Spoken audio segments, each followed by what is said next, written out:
मुल्ला रूमी फरमाते हैं कि खुदा की रहमत अगर तुझे इतनी मिल जाए ना कतरे के बराबर भी, तो समझ ले तेरी दुनिया भी बन गई और तेरी आखिरत भी बन गई। अब मेरे नबी पाक अलैहिस्सलाम की हदीस सुने, हुजूर फरमाते हैं रोजाना बैतुल्लाह शरीफ पर अल्लाह की 120 रहमतों का नुज़ूल होता है।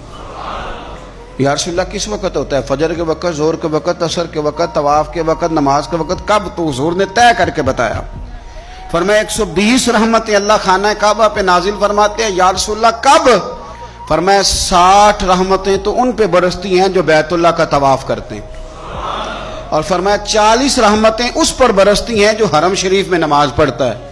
और हुजूर फरमाते हैं कुछ भी ना करे, बस बैठ के काबे की ज़ियारत ही करता रहे, 20 रहमतें तो अल्लाह उसे भी अता फरमा देगा। कितनी मुकद्दस जगह है। वहाँ जाने का ज़ौक़, वहाँ जाने की तड़प, वहाँ जाने का शौक़।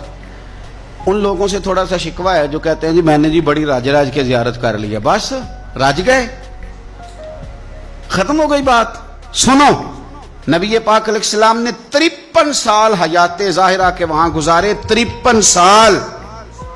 लेकिन जनाब सिद्दीक़ अकबर रज़ी अल्लाह ताला अन्हु फरमाते हैं कुर्बान जाऊँ, जिस रात मेरे करीम महबूब अलैहिस्सलाम हिजरत की रात मक्का मुकरमा से निकल रहे थे, तो हुजूर पलट पलट के बैतुल्लाह को देखते, हुजूर पलट पलट के देखते थे।